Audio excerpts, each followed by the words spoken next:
Welcome, everyone. So we'll just give people, I think, approximately 2 more minutes to join the session. Just a quick welcome.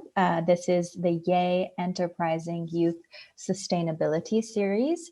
And today, as you can see on the screen, we're going to be speaking with our Trade for Sustainability team to bring their insights to you on accessing market and buyer requirements and understanding target markets, trends, and certifications. So this is part of a 4-part series. We've had 2 episodes so far, and this is episode 3.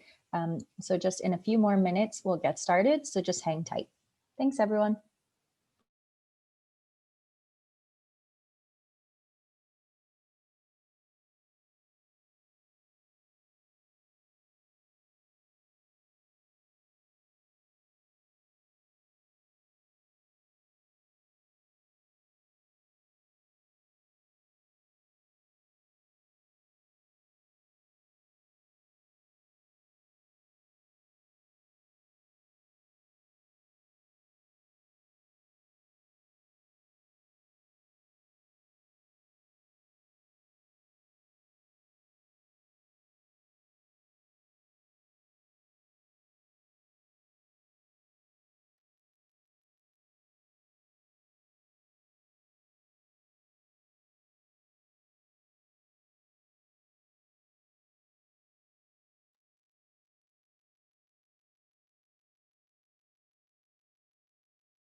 Okay, so welcome everyone to the YAY Enterprising Youth Sustainability Series.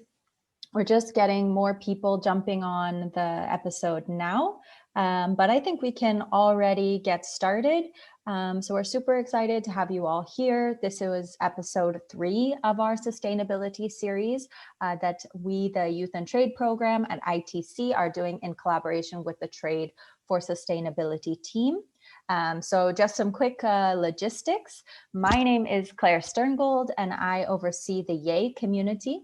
The YAY community is an online and offline network just for young entrepreneurs. At the United Nations, we define youth as anyone under 35. So hopefully that's most of us here, but even for those that are not, we know you're still young at heart. And on the YAY community, young entrepreneurs can publish a profile where they can then connect with other youth around the world. They can connect with expert mentors. They can access resources, a full database of tools to help them operate their business, as well as get connected with our country guides where they can find pertinent information on doing business in their country. Additionally, the YAY community exists offline with our YAY chapters, which are led by a local business support organization and a youth entrepreneur that really drive the building of a community of like-minded individuals offline. And this is the backbone of the YAY community. So Young, if you can just put a link to the YAY community in the chat and also to the registration for anyone here who's not registered, please join now. There's so much to take advantage of, and we're going to be switching to a new technology soon this year to make it even easier to connect and share and access opportunities. So really looking forward to that. So without further ado, I'm really excited to hand over today's episode on accessing market and buyer requirements, understanding target markets, trends, and certifications to the 2 members of the Trade for Sustainability team who are going to be leading this session, Florence Mosier and Akshata Lemay. So ladies, I hand it over to you now. And also for everyone, just keep your mics on mute. And if you have a question, you don't need to wait until the end to the Q&A session. Please post your questions in the chat box throughout, and then we'll get to them at the end. All right, over to you, ladies. Hello, everyone, and good morning. Thank you, Claire, for the introduction. My name is Akshita Limay, and I am a consultant at the T4SD program. And with me today, I have my colleagues, Florence Musa and Mr. Matthew Lamole, who's an advisor. Florence is an advisor, and Matthew is a senior advisor at the T4SD program. And together, we will be addressing you all on this topic, that is assessing markets and buyer requirements vis-a-vis certifications. So let's see, what do we have on our agenda today in the next slide. Thank you, Claire. So firstly, we will have a quick recap on the concepts of sustainability and voluntary sustainability standards, or VSS. We have actually in depth had a look at these concepts, but since they are core to our discussion, we will have a quick revisit. Then we will learn how to navigate the ITC sustainability map and what are the different features available on the sustainability map. Our main focus today would be on the virtual network module and the market trends module. And finally, looking into the future, we will try and understand the new trends in the sustainability and the VSS landscape. So let's begin and move to the next slide, please. So what is sustainability? Of course, there are multiple definitions available of this concept, but one of the oldest definitions states that sustainability means meeting the needs of the present without compromising the ability of future generations to meet their own needs. So the crux of this definition is to implement certain actions in the present in order to have a better future. And one of the tools that is available for us to integrate sustainability into trade and businesses are the voluntary sustainability standards, or VSS. They are rules that the producers may be asked to follow so that they do not harm people or the environment. The key and integral element here is the voluntary part of it. Therefore, these are not mandatory legal requirements. However, given the market trends, voluntary sustainability standards have become a soft obligation on businesses. So, and I'm aware that all of us know about VSS in some form or another, and let's see how in the next slide.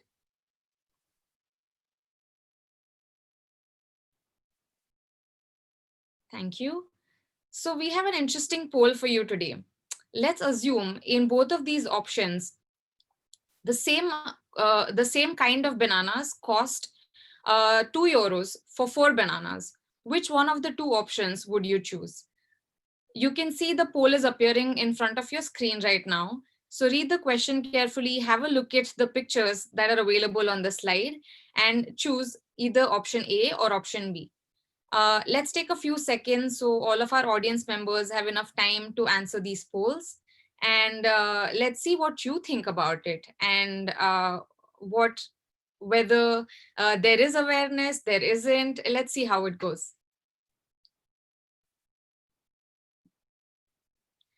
Also, in the meantime, if you have any questions, please do not forget to write them in the chat box so that we can take them up in the later part of our presentation. Thank you. So let's take maybe about 10 more seconds, maybe, Claire? Yeah, exactly. 10 more seconds to answer. Everyone who hasn't voted, please vote. I see that there are also some answers coming in the chat box. Yeah, if you could just click on the polls. Wow, okay. So there is an overwhelming majority that has responded to option B. And the difference that you can see on the face of it is that option B, bananas, have a label which says fair trade on it. So the assumption that the consumers immediately assume that these bananas must have been produced or grown in a way that they are sustainable, and they have minimized the negative impact that it could have on environment and the labor that's involved in producing those bananas. So having seen these results, and thank you so much for answering the poll, let's maybe move on to the next slide. Thank you. So why are VSS and certifications relevant? And you, the audience members, have actually answered the question yourself. The first point, that the first factor there is that there is an increasing demand for certified sustainable products and ethical sourcing. And rightly so, as the consumers become more aware, the businesses are then pushed to integrate sustainability within their business models. Secondly, there is also an increasing demand to ensure traceability and transparency on how we produce, consume, and trade products. Especially in the times of COVID, not only during the pandemic, not only the consumers want to know how the products have been manufactured, but they also want to understand whether these products are safe. And this is where VSS also helps. Thirdly, as a natural progression, businesses want to become more responsible and they want to adopt more best practices and good governance within their business models. And finally, market access and competitiveness. Naturally, when products and services are competing in an international market, the producers or service providers want to make their goods and services attractive and competitive and appealing for the consumers. And therefore, voluntary sustainability standards and complying with them and getting certified becomes a way in integrating sustainability within the business models. And whereas most of the businesses have the right tools to do it, we understand that MSMEs have unique challenges that they could face, such as lack of resources or lack of information. And therefore, institutions or organizations like ITC help MSMEs. And one such tool that is available on the ITC platform is the ITC Sustainability Map. So let's have a sneak peek at the different features that are available and the tools that are available on the ITC Sustainability Map in the next slide. Thank you, Claire. So as you can see, the sustainability map enables users, regardless of their position in the value chain, to better understand the sustainability landscape and to connect with the business partners.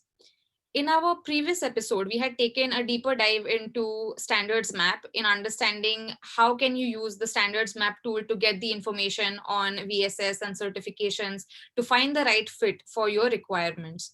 However, today what we are going to do is we will introduce you to the virtual network platform and our market trends tool. So to begin with, I will be discussing virtual network platform. Um, it is a free online gateway that enables businesses to promote their sustainable practices, gain visibility in the international supply chain, and connect to international buyers. So this is a very important feature that is available on the virtual network platform. So in the next slide, let's see how the web page looks. So as you can see on the top row, there are various tools available and you can select on the virtual network. It empowers the sustainability actors and it has connected over 60,000 businesses, support organizations, and practitioners along the sustainable value chains. And in order to access that, you just have to click on the Explore the Virtual Network button.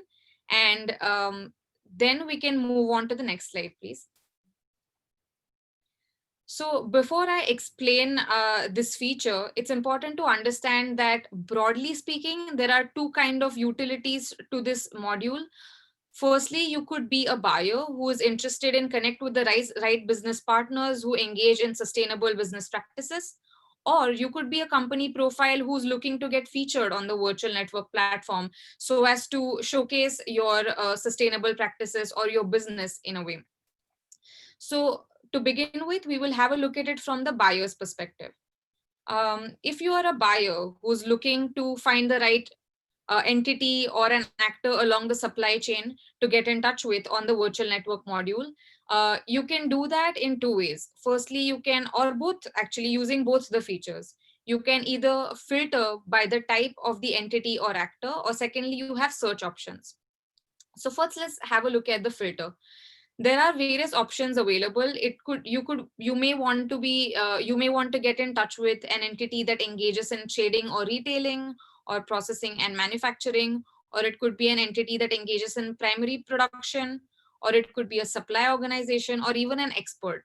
So all you have to do is click on the particular entity or even one or two of the entities that you are interested in finding, and then you can narrow down your search further by selecting either the product, country, data source, or if you're already aware of the name of the specific entity, you can even search by name. But in order to understand this better, let's take an example in the next slide and see how to navigate this platform better. Thank you. So here, let's assume that I want to get in touch with an entity that processes and manufactures textile and garments and is located in India. So I would click on the processing and manufacturing option, and then I have selected the correct option in the drop-down menu available on product and country. And when I press the search button, you can see that there are almost 1,366 public profiles found. So on the web page, you will see that the whole list of these 1,300 and plus public profiles, and you can explore which ones you want to get in touch with.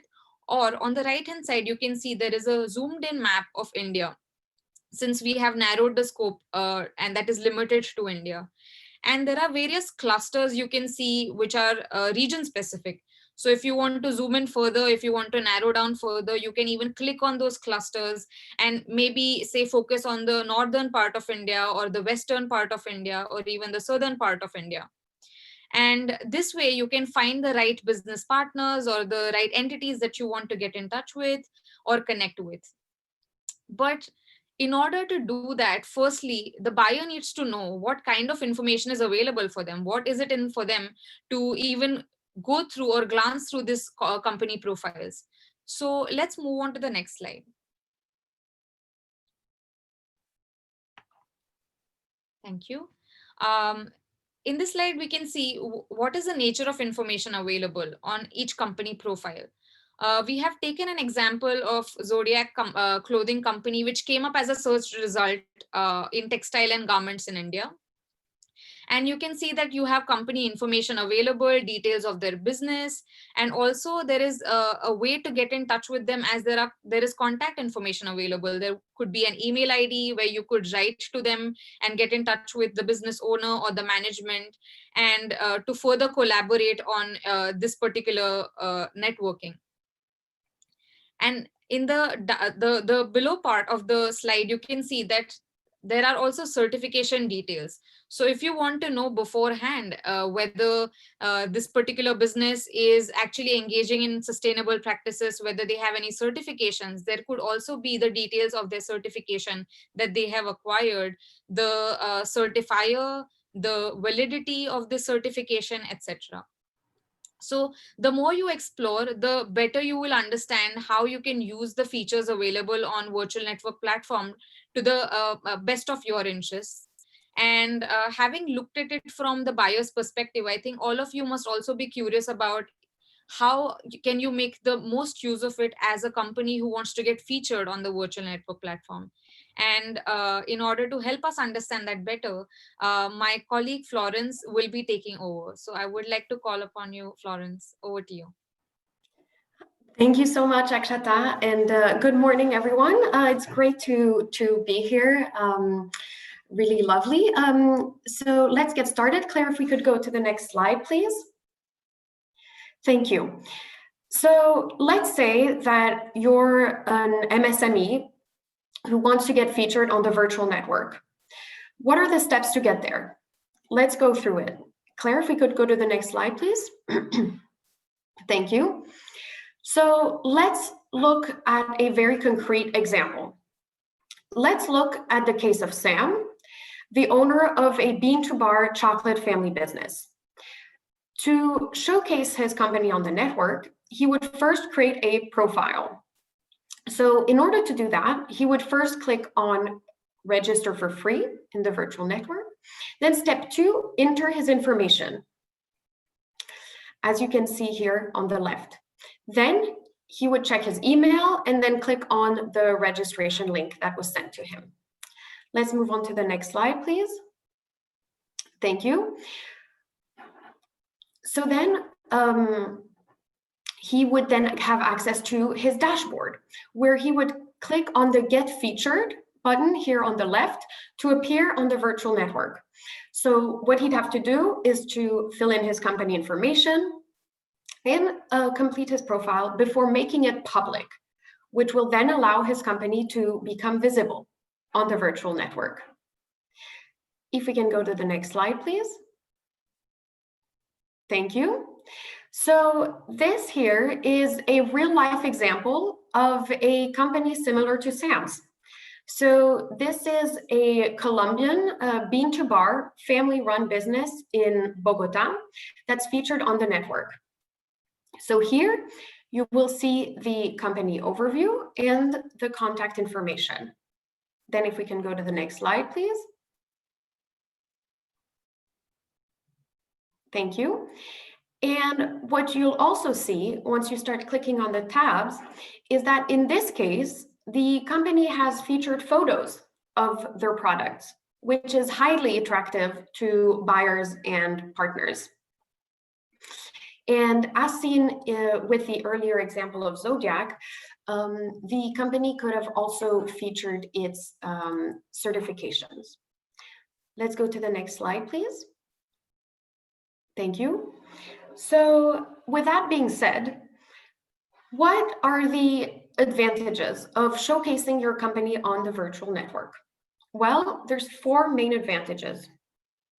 The first one is to get access to new business opportunities. The second one is the ability to be able to share your contact info with buyers looking to source your sustainable products or services. Then there's the added advantage of engaging in sustainable production and trade. And finally, there's also the opportunity of taking self-assessments against specific standards to see where you stand on your sustainability journey. If we can go to the next slide, please. Thank you. So now that we've gone over the virtual network and the advantages of it, both from a buyer perspective and a company perspective, let's now go over to the trends module, which gives users an overview of the evolution of the global market share of certified products, which probably will be quite useful to some of you. So let's go to the next slide, please, and to learn some interesting findings from this year's latest report. Thank you. So the trends module, through the State of Sustainable Markets report, gives insights into certifications worldwide. So it offers a really comprehensive snapshot of significant growth in the adoption of global sustainability standards across 9 sectors: bananas, cocoa, coffee, cotton, palm oil, soybeans, cane sugar, tea, and forestry. So what we can see is that the big 4 commodities are cotton, cocoa, palm oil, and coffee. And that among these 4, in 2018, cotton continued to have the largest certified area. We've also seen that in the 5-year period from 2014 to 2018, the certified area of all agricultural commodities covered in the report grew by at least half, with cotton experiencing the highest growth rate. And finally, we're also learning that organic is the leading agricultural standard in terms of total area certified, since almost 75% of agricultural certification is organic. And here the diagram on the left shows how popular the organic standard is. So overall, what we see is that this steady increase in certification over the past decade reflects demand among consumers, buyers, and producers to address common environmental and social concerns. If we can go to the next slide, please. Thank you. So having seen all of this, what are some big trends for VSS in the future? What's the 30,000 feet overview? Let's have a look at the next slide. Thank you. So our 10 years of experience here at T4SD with VSS and sustainability trends has taught us some interesting things, and we'll now share with you some of our learnings. First, we've been seeing that companies have grown from having their own set of requirements, so whether that is having their own standard or relying on a third-party standard, to co-designing industry-wide sustainability frameworks. And an example of that is SLCP. So ITC collaborated with SLCP, so it's a program made up of the world's leading manufacturers, brands, retailers, industry groups, and service providers to create a bespoke gateway based on sustainability map. And the gateway aims to eliminate audit fatigue by replacing current proprietary assessment tools, so all kinds of different assessments that brands have, with one single converged assessment framework. So what this means is that there's many advantages to this. So instead of each brand basically having their own audit, their own methods for factories, and then factories having several audits per month, it meant that there was better conditions in factories. And then that managers, also factory managers, as a result, reduce their audit fatigue, since now there's only one assessment framework for them. And at the same time, this unlocks savings, because research actually conducted by SLCP showed that adoption of the converged assessment framework could unlock resources worth over 1 million that were spent on duplicative audits. So that is one trend that we've started seeing. And then the second trend that we've started seeing is that VSS now have gone from having a single focus, like for example, environment focus or social focus, to having a broader scope. And that reflects the current events agenda. So now standards, even the social standards, have more of an environmental component over time. Some also have an ethics component, so looking at issues like corruption or bribery. And finally, many standards have also gone from a farm level approach to more of a landscape approach. So what this means is that VSS, instead of just looking at a farm or company or really narrowing down on that, is that they look now at the broader, a bit more of the ecosystem. So they look, for example, at the area around the farm, right? And that makes sense because there's very little point in having a well-managed and biodiverse farm, but in the middle of a totally degraded landscape. So with that being said, if we can go to the next slide, please. Thank you. So we have many, of course, we have many entrepreneurs on this call. So what does this mean for MSMEs? First, we've seen today that VSS compliance and certifications can be the way forward in increasing the competitiveness of businesses.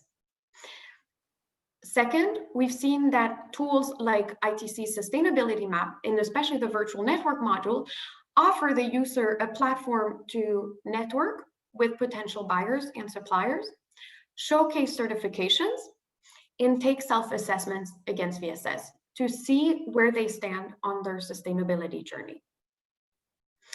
We've also seen that while social and environmental sustainability in business has become a norm, this also means that the scope of VSS has broadened. So they no longer cover one aspect of sustainability. And that means that also for a company's perspective, that if you do want to get certified at some point, you'll have to consider sustainability as really more of a holistic concept. And finally, we've seen that as the consumption patterns change, that also means that the production will have to change in order for the business to grow in a responsible and sustainable manner. So if we can go to the next slide, please. Thank you. So this wraps up our presentation. We now really look forward to answering your questions, and I will call upon my colleague, Mathieu Lamolle, here on this call as well, to step in and answer some of the participants' questions. Thank you very much for your attention today. Thanks so much, Florence and Akshata. We really appreciate the presentation. So I think the chat box has been going quite crazy. I haven't seen everything coming in because I've been sharing the screen. So I'm going to stop sharing the screen. But if you have questions on a particular slide, I can always put that back up. I'm going to hand things over now to my colleague Yang, who's been watching the chat box.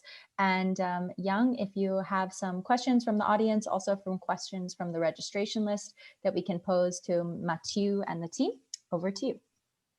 Thanks. Good morning, everyone. I can see some questions coming in through the chat box. But I mean, from the registration, we also got some interesting questions. So the first one is asking about the standards, like what are some standards on technology services, for example, in IT, or if there's any e-waste related standards.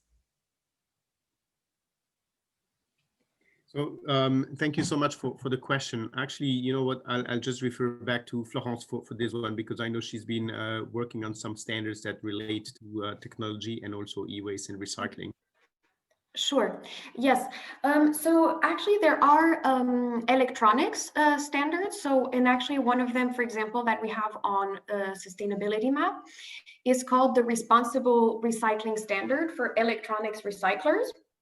And what this does is to encourage electronics recyclers to safely recycle and manage electronics.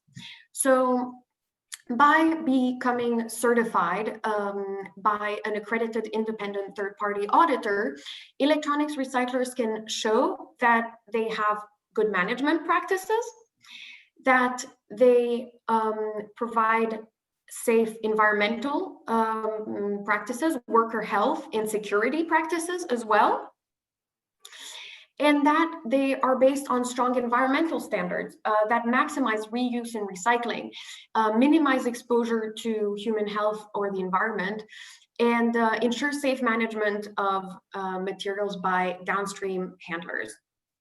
So there are some, if you'd like to learn more, head on over to Sustainability Map. You can actually search for it by name in the search box, and even click according to products, and you can click on electronics and learn more there. And then, as you know, Sustainability Map offers a way to really go deep into the standard and really look at what it covers. So we really encourage you to go check it out. And thank you for this question. It's definitely an interesting one.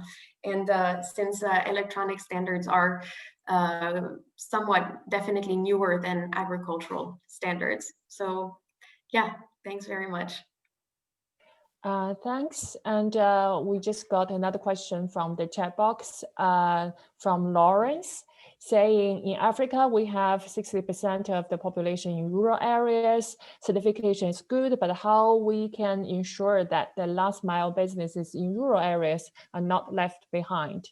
So please shed light on potential instruments and infrastructure that is available or being developed to ensure this is achieved. Thank you. This is a good question, and obviously very challenging for the sustainability agenda. I mean, we have in the database numerous examples of certification programs that try to really address the small vulnerable farmers that are, let's say, remote from the urban centers and capital cities. So trying to find ways to develop those connections between the small farmers and, let's say, the international markets. It is quite obvious that it is not the individual farmer that is in the rural area that will be directly leading the transaction of their products with the international buyer.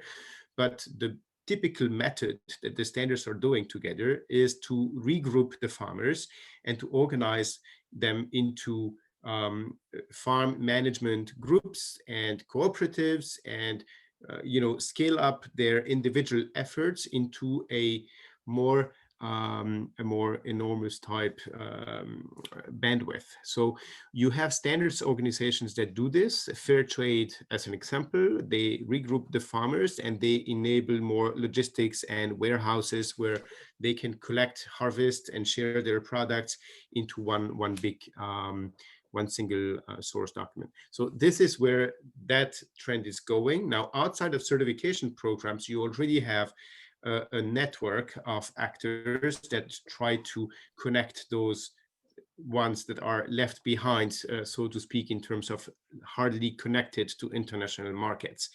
At the ITC, we are trying to work with the local partners that have the more potential to connect to the different levels of the intermediaries. That means really going down to the farmers that are producing the products and that are actually impacting their livelihoods with the sales of their things. So if you look at some standards in the standards map, like following the steps that Florence and Akshata have shown, you always can look at which level of operations is the standard about. Some standards, they work with the farmers, like this example of regrouping them, but other standards, they only work with the first tier type seller, the buyer and seller, buyer supplier. So that means the big company that would have, let's say, headquarters in the capital of the country, and that is then the one being certified, not the farmers. So you need to look at the scope as well, because if you are trying to help and have an impact with those most rural entities, small companies or farmers themselves, then not all the standards are relevant. So the scope is extremely important to monitor. And the tools that they entail is very standard specific. Some will focus on logistics, others on data sharing, others on prices and traceability of the physical product, and other standards, they will only focus on, let's say, the livelihoods, the social and environmental impacts at the farm level and with the family of the farmer. Thank you. So I also got another question specifically for on the virtual network. So what happens if, say, I don't want to make my profile public on the network? Is it possible? I can take that one. Please go ahead. So basically the steps, you have the possibility to remain private on the network for a while you build up your profile. So basically you don't have to go public right away if you need a little bit more time, either if you want to, really edit your profile to really make it attractive. So if you want to get more pictures, if you want to do some self-assessments, so you have that possibility. And really only make it public once you're ready. So there is, no pressure to make it public right away. But of course, if you don't make it public, you won't actually be visible on the network. So I would say that's the only thing. So okay. Thanks. That's a good question. That's very clear. We also got another question from Maureen from Uganda. So she's asking, how can SMEs keep afloat due to the impact of COVID? Thank you. I've seen these questions as well in the box. I mean, there are a few related to COVID-19 and the pandemic, and they are extremely important to consider. So first, there are some reactions and adaptations of the standards based on COVID-19, meaning primarily in terms of replacing the physical audit with the travel of the auditors and everyone meeting into online and virtual assessments and verification processes. So some of the standards have shifted their way to verify and provide the certificate to accommodate to COVID-19. So this is in the implementation of sustainability standards. There has been changes and adaptations. on the practical side that COVID-19 has disrupted the global value chains, and that basically the trade has slowed down, even actually stopped in some cases, then this is a big crisis. This is a very big issue. It is almost independent from the certification side, because being certified or not, if there is no logistics, no planes, no travels, no nothing of the products, then this is the issue. What we have seen coming up more is those kind of responsibility in the supply chain, where the buyers connect more closely to their suppliers in order to ensure some minimum volumes of trade and minimum transactions that would still be happening. So most of the businesses are impacted, and small businesses even more. There is assistance and technical assistance that is being channeled from some of the buyers, not all of them, but some of them, and donors and agencies like the UN. One thing that we can clearly say is that those businesses that have a very highly commitment to sustainability, a commitment to compliance, to social and environmental norms, they are more likely to receive the support from their buyers and from donors. It's just a matter of that. It's not that we are selecting who can actually get the support or not. It is just a matter of fact that those companies that have those sustainability attributes up front in their business strategies, we can look at the data and the statistics, they are more resilient to the crisis. So again, bear in mind that these tools of standards can be more than just a stamp on the product. It can be a trust between the buyer and the seller. It can be a better, let's say, enabling environment for support and capacity building. So we have seen that in the previous months. And although it is not always happening, it is something that we have seen. One thing that has really sprung up from COVID-19 is also the use of technology. I mentioned the verification that can be online or through other means than just the physical audits and the travelers of the verification entities.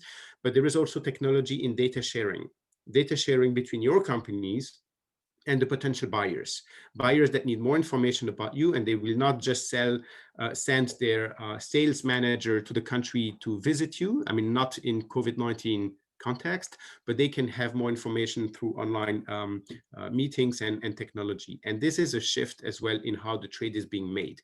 So e-business, e-commerce, all these platforms, including the Sustainability Map online platform that you were just presented, they are the new tools to really connect to potential new buyers, business partners, suppliers, and other entities that can support your trade.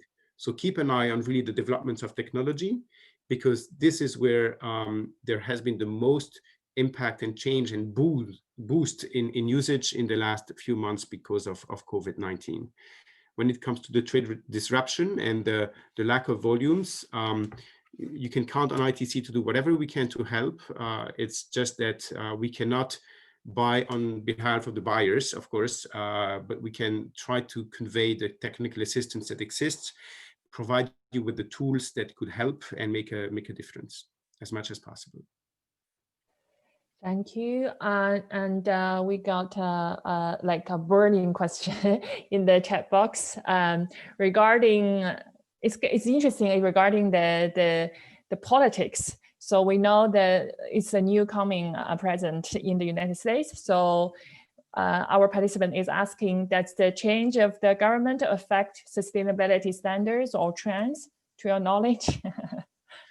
To our knowledge, the new administration in the US is more inclined to adhere and require compliance to environmental laws. Certainly, yes. I mean, that was the first decree that Biden signed yesterday after the inauguration, was to go back to the climate, the Paris Agreement, right? So that means environment is now back on the top of their agenda. That was the first day of the presidency. So you can expect that, yes, environment is coming back on the top of the things. So sustainability at large will also be a lot more important in the US.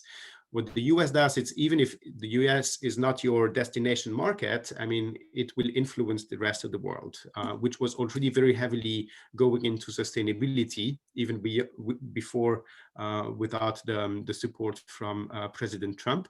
But now you may expect that sustainability will be higher in that sense.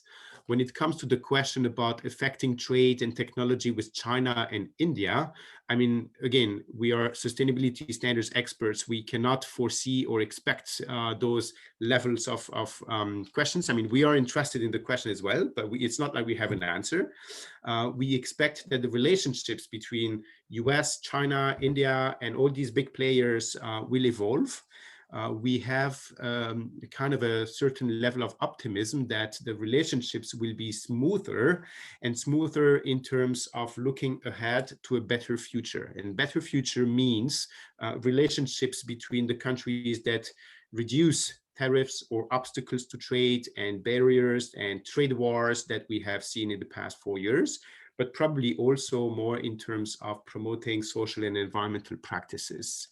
There was a last point in that question as well, related to intra-African trade. And of course, sustainability standards, they also have a big focus on African to African countries relationships and produce being sold between regions and countries, and not only between, let's say, the European market or the US and Africa. So there has been a shift there. And if you are interested in learning more about that, you have the market trends module that was displayed earlier today.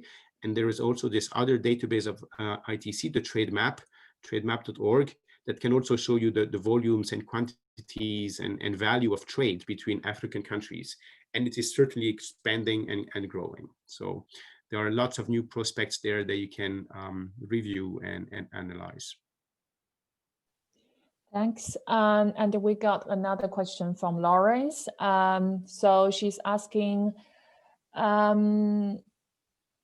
yeah, how can we actually not only connect the producers to the international market, but also boost intra-Africa trading, aligning with the new continental free trade going forwards, with specific attention to SMEs, but also the participation of women? I mean, you already touched upon that in previous answer, but yeah. I would say, I mean, this is an evolving target and arena where the free trade agreements and those facilitating environments for intra-regional trade are really having a big impact. Within those agreements, you always have terms related to technology and to sustainability. Within sustainability, you have the gender and the women aspects of it, together with inclusiveness and youth entrepreneurs as well that are considered. In terms of enforcing it and ensuring that there is a stronger focus on those gender issues and others, this is still to be analyzed. We don't have yet sufficient information to back it up. I've seen that a question is coming back asking really for Akshata's view on technology. So Akshata, I'll give you back the floor. Please answer those questions and give your personal views on India and China and technology overall. Thank you, Matthew. No, I would just, I mean, thank you for the question, Ananya. And I would just say that Matthew has already answered the question very well. And since our discussion is related mostly to the sustainability issues, I would just keep it to that, you know, because discussing trade and technology and in India and China relationships wouldn't be the right platform. But as far as the international relations and vis-a-vis sustainability trends is concerned, I think Matthew has already answered that. And let's all of us hope for a more sustainable future. And I hope the question on sustainability remains burning in the next few years to come, vis-a-vis the international policy, you know. So thank you. Thanks. So I think we can have our last question. It's from Marianne, asking, how do you ensure that the SMEs that register virtually are really sustainable, as they've said? So that's a very good question, and there are two ways to do the check. I mean, the first one is a company that registers is just a company. It's not yet a sustainable company. It's a company that's in the network, full stop. Once the company suggests that they are sustainable and they back it up with a mention that they are certified against X, Y, or Z standard, we have the internal collaboration with all the other standards for standards map, and we ask them confirmation that those companies are indeed part of their network. So there is a validity of the certificate that needs to be provided, and that is being checked with the standard organization. If there is cheating, the company is removed. If there is no certificate, then the company is welcome to just partner, network, and provide information about their data. If they want to do a self-assessment and claim that they are great in a self-assessment, it's their own choice. We do not validate the self-assessment. It is for us a capacity building where you learn where to improve. But if you select all the answers, yes, I'm great, yes, I do this, yes, I do everything great, well, perfect, but we are not there to validate that. And if you're proven wrong, again, it will be against the company's interest. So for all the certificates, we rely on the standards to confirm. And for the self-assessments, please remind it that it is just a self-assessment and this is not validated. Otherwise, it would be a certificate. Okay, I think that's the last one we have time for. Thanks, Yang, for fielding those questions, and thanks, Mathieu and Florence and Akshata for all of your excellent answers. Just so everyone knows, this episode is available on the Yay Community Facebook page, and we'll also be sharing it in the resources section of the Yay Community website. Again, for all of those who have not joined the Yay community, please do so you can remain up to date on all these webinars. We'll have another session of the sustainability series happening on the 4th of February at the same time. This will be the last episode in the sustainability series. But just so everyone is aware, you can contact our team at T4SD. We'll also share the slides to this episode, and you have their contact information as the last slide in that deck. Please join also the virtual network if you are interested in sustainability, and be sure to do your self-test. And if you have any additional questions, you can contact the team. Thank you all for your wonderful questions and your participation. And we look forward to seeing you guys on the 4th of February for our last episode. Jenny will be sure to send you all an email with a link to register for that and the recording shortly. So thanks everyone so much. And we'll see you next time. Have a good rest of your day. Thank you. Thank you so much. Thank you so much. Thank you so Thanks, much, everyone. everyone. Bye. Thank you. Thank you. Thank you.